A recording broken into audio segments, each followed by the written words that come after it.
Neon Abyss, the new game from Team 17 who made the Overcooked series, was just released. It's a run-and-gun platforming shooter with a bunch of weird elements.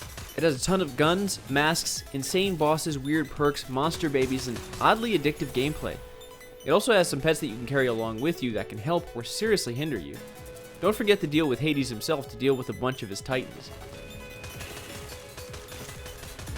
After the intro, the first thing you'll notice is the bar of the nightclub you start off in. It also turns out that the name of the bar is Neon Abyss.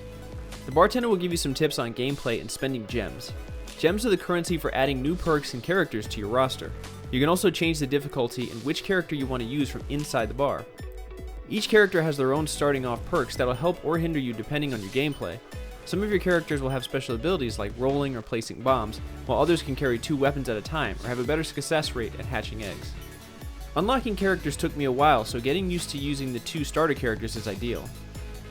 You can also spend some time on the dance floor.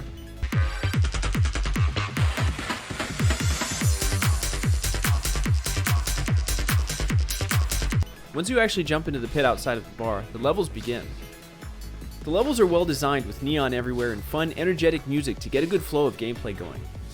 Even though you start out with a terrible gun, you're able to pick up better ones along the way. Add some pets and you can really get into the action of each new level. The aiming and shooting for the game were all from the direction of the right stick. It's probably a lot easier on PC, but doesn't really make a good transition to console because the aiming can be hard to figure out.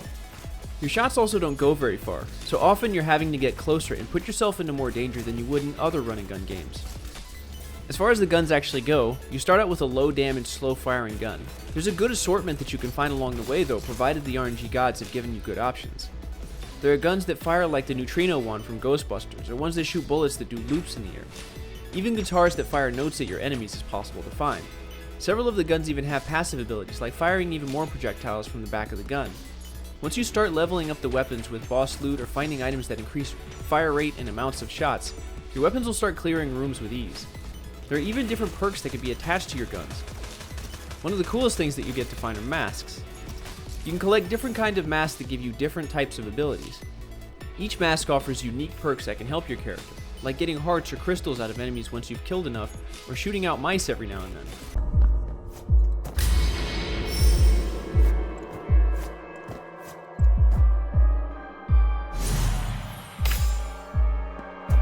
Some of the masks look really creepy too, but they are so beneficial that you're going to want to grab them each chance you get, especially because all of the perks stack without losing any of the benefit of the previous ones. You don't have to battle all of the underworld by yourself either. You can collect eggs along the way that have a possibility of hatching into monster babies. These babies will follow you around and can provide specific perks like blocking incoming bullets or doing melee damage to targets that come close. Some will even pick up coins that are lying around for you. Not all eggs are guaranteed to hatch though, so there is some RNG included. I don't think there's a limit to the amount of eggs or followers you can have, considering I've had like a conga line following me around. The downside of the monster babies is that not all of them are beneficial. One of them, the cat, will turn unused hearts into moldy hearts. Picking them up will damage you. This can be the end of a run when you could have gone back to those rooms to replenish the health that you needed for the boss fight. There's also a silver ball pet that will not only block enemy shots, but also outgoing ones too. One particular run when I had a ton of firepower, including rockets that would periodically shoot out, the silver ball kept blocking them and was doing damage to me. It cost me the run and I ended up dying to a very easy boss.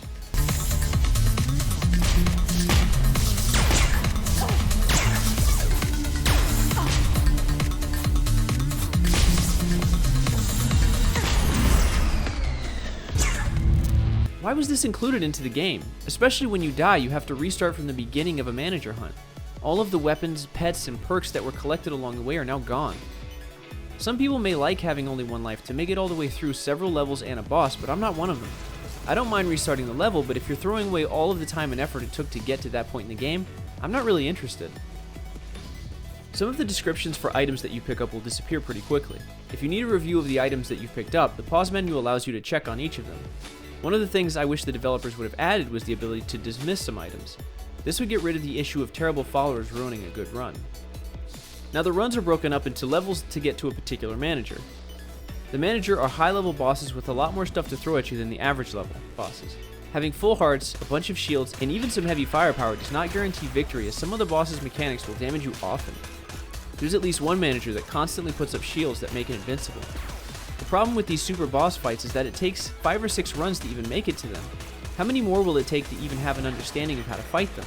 Another reason why I think that progress wiping should be limited to only the current level you're on. Losing everything that was gained along the way is enough to make you go for the uninstall.